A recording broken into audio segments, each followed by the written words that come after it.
Has someone who deeply hurt you ever come back and apologized? Probably not, because the people who wound us the most rarely come back. They don't even have the nerve to. And you just sit there with the anger, with the ache, with the question that never gets an answer. But what if forgiveness was never about the other person? What if it was always entirely about you? This is the story of a 69-year-old woman in North Carolina who spent 20 years waiting for an apology that would never come, couldn't even admit to herself that she was waiting, and how she finally set herself free. Her name was Dorothy Bellingham. She lived in Brevard, North Carolina, on Chestnut Road, in a small wood-sided house whose paint peeled a little more each year. The kind of place where everybody knows your name and your business, whether you like it or not. On her front porch there were 2 rocking chairs, both bought on the same day. One for herself, one that always stayed empty for 20 years. In 2005, Dorothy and her closest friend, Ruth Ann, her closest friend of over 30 years, were running a small flower shop together on Main Street, side by side. Petal and bloom. Dorothy made the arrangements, her hands never free of soil, the beds of her nails perpetually stained with flower water. Ruth Ann kept the books. They'd built the shop from nothing. A small business loan with a personal guarantee, $40,000 Dorothy had saved, and 17-hour workdays that turned their fingers green. For 6 years, it was the happiest time of Dorothy's life. Maybe the only happy time without worry, without that slow leak of pain. Customers came from 3 counties over for wedding bouquets. Didn't care if the drive was 2 hours, as long as the flowers came from Dorothy's hands. Ruth Ann called her partner for life, and Dorothy believed it with everything she had. Then, one Tuesday morning in November, Dorothy walked into the shop the way she always did, 2 paper cups of coffee in hand. The lights were off. The register was empty. The business account zeroed out. Ruth Ann's desk had been cleaned off, scrubbed clean enough to erase 30 years of grime, as if she'd never sat there. Not even a paperclip left behind. No note, no call, no explanation. Gone. Along with every penny Dorothy had to her name in this world. Along with 30 years of trust. The bank came within a week, faster than the betrayal itself. That personal guarantee? It was around Dorothy's neck, every cent of it like a noose. She lost the shop, then the house. At 50 years old, with 1 suitcase, a lump in her throat that wouldn't go down no matter how hard she swallowed, and a deep rage burning inside her. Like an ember that couldn't be put out, she moved into a rented room above the hardware store. You'd think time would put that fire out. It didn't. For 20 years, Dorothy relived that Tuesday morning, every single night the moment she closed her eyes, whether she wanted to or not, no matter how hard she fought it. The empty register, the wiped-down desk, the silence where her best friend should have been. The heaviest thing a person can leave behind, lying in the dark, her back pressing into the springs of that cheap mattress, eyes fixed on the ceiling. She'd have full conversations with Ruth Ann all day long, saying everything she never got to say.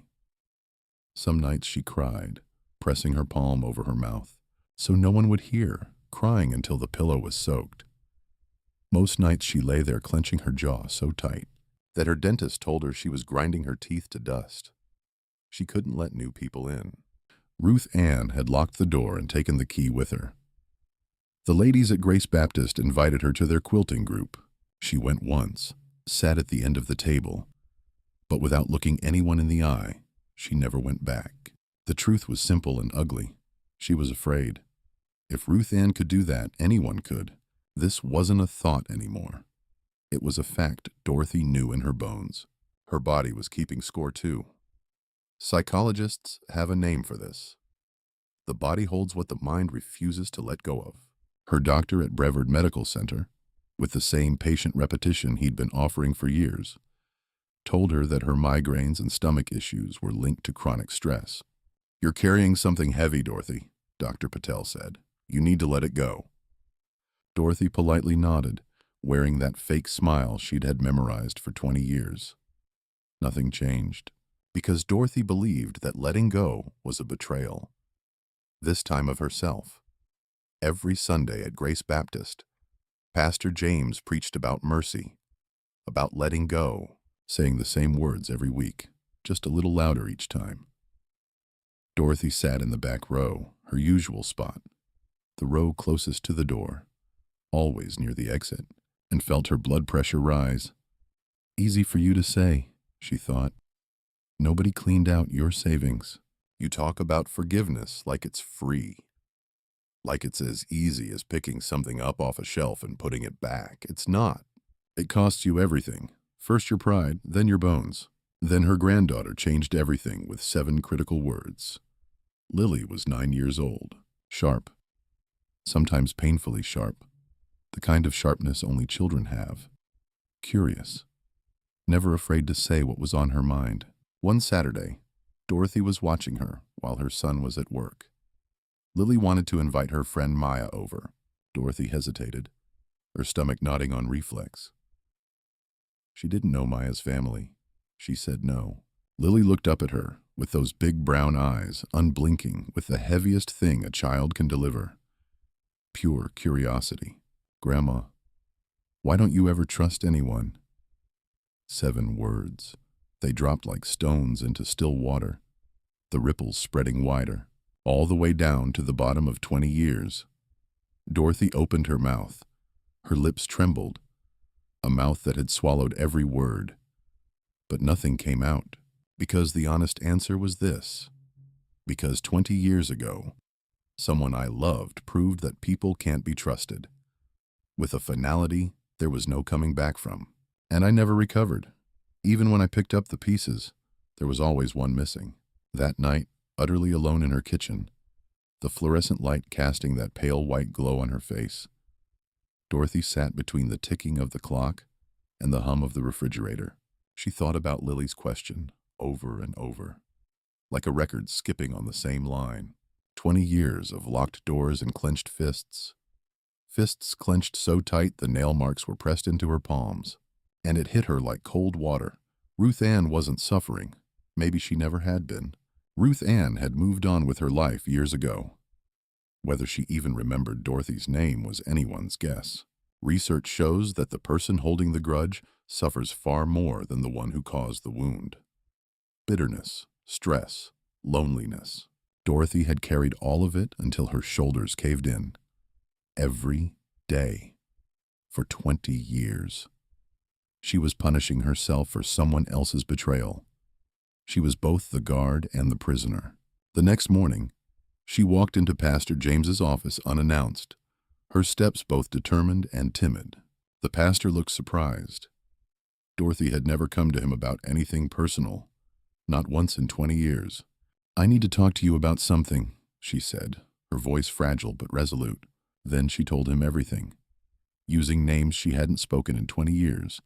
From beginning to end for the first time, without leaving anything out. The pastor listened without interrupting, without saying a single word, as if silence itself could be a kind of salve. She thought about Lily's question over and over, like a record skipping on the same line. 20 years of locked doors and clenched fists. Fists clenched so tight the nail marks were pressed into her palms, and it hit her like cold water. Ruth Ann wasn't suffering. Maybe she never had been. Ruth Ann had moved on with her life years ago. Whether she even remembered Dorothy's name was anyone's guess. Research shows that the person holding the grudge suffers far more than the one who caused the wound. Bitterness, stress, loneliness. Dorothy had carried all of it until her shoulders caved in. Every day. For 20 years. She was punishing herself for someone else's betrayal. She was both the guard and the prisoner. The next morning, she walked into Pastor James's office unannounced, her steps both determined and timid. The pastor looked surprised. Dorothy had never come to him about anything personal, not once in 20 years. "I need to talk to you about something," she said, her voice fragile but resolute. Then she told him everything, using names she hadn't spoken in 20 years. from beginning to end for the first time, without leaving anything out. When Dorothy finished, her hands flat on the table, out of breath, he said something she didn't expect. "Dorothy, forgiveness doesn't mean that what happened was right. It means you've decided not to let it run your life anymore. You're not letting Ruth Ann off the hook. You're letting yourself go free." That night, she sat at the kitchen table with a pen and a sheet of paper, the lamp drawing a circle of light on her face. She wrote a letter she would never send. Her hand trembled when she wrote Ruth Ann's name for the first time in 20 years, pressing the pen down hard on the paper at the first line. 20 years' worth poured onto that page. 20 years that couldn't fit in a drop of ink. The anger, the grief, the loneliness, the sleepless nights, the friendships she couldn't build, the trust she couldn't give. She wrote until her hand cramped, and when she put down the final period, she couldn't open her fingers. Then she walked out to the backyard, struck a match. The sulfur smell stung her nose. The small flame of the match lit up her face for a moment, and under the cold night sky, she watched the paper curl and turn to ash. The smoke rose slowly, as if carrying the weight of 20 years on its back, and disappeared among the stars. She whispered words that felt strange coming out of her mouth. So strange they felt like a language she was learning for the first time. "God, I don't want to carry this anymore. I'm giving it to you, all of it." She didn't feel instant peace. Life isn't a movie. But when she woke up the next morning, before she even opened her eyes, something was different. No migraine. For the first time in weeks, she woke up without that iron band around her head. Her head felt light, as if someone had loosened that band overnight. Maybe a small thing, but it felt enormous, like the first morning of 20 years. The next Sunday, she sat in the third row instead of the back, her back to the door. The Sunday after that, she joined the quilting group, without wiping her hands on her apron this time, without turning back at the door. The oldest member, Margaret, handed her a needle, looking over the top of her glasses, and said, "We saved you a spot, Dorothy." The women welcomed her, as if she'd always belonged there, ignoring 20 years of absence with a deliberateness, no questions asked, no explanations expected. And maybe she had. She'd just been too locked up to walk through the door. A month later, Lily asked if Maya could come over. Dorothy said yes, surprised at how light the word felt leaving her mouth, this time without her stomach tying itself in knots. She watched the two girls run through the backyard laughing, leaning back in the porch chair, hands resting loose on her knees, and something opened in her chest. But this time it wasn't pain. It was light. At Grace Baptist on a Wednesday evening, Dorothy stood up during testimony time. Her knees were shaking, but her feet were planted firm and confident on the ground, her fingers gripping the edge of the pew for a moment. Her voice trembled, but she didn't stop. "For 20 years, I waited for someone to apologize. For 20 years, I carried a burden I never had to carry. The person who wronged me had moved on with their life a long time ago. Probably doesn't even remember my name. The only one still trapped was me." She wiped the tears from her eyes with the back of her hand, without shame. There was no need to hide anymore. Forgiveness isn't saying that what happened was okay. It's saying I'm not letting it steal one more day from me. Psychological research confirms what Dorothy discovered. With numbers, cold and fresh data, chronic unforgiveness is linked to higher rates of heart disease, weakened immunity, and a shorter lifespan. Letting go of a grudge has been shown to lower blood pressure, reduce anxiety, and improve sleep. Forgiveness isn't weakness. It's one of the bravest choices a person can make. Maybe the hardest, because it requires letting go of the anger the pain rightfully deserves. Maybe there's someone in your life who will never apologize.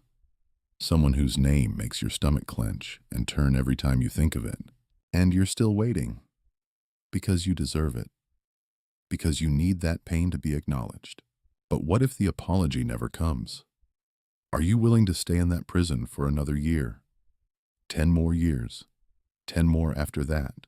It sets you free. A little more each time. God doesn't ask you to forgive for their sake. but so that you can finally breathe again, deeply, without your chest tightening. If this story stirred something in you, it'll probably stir something in someone you know too. See you in the next story. Until then, what are you carrying that you don't need to carry? Whose burden are you hauling on your shoulders? Let it go. Let your hands be empty.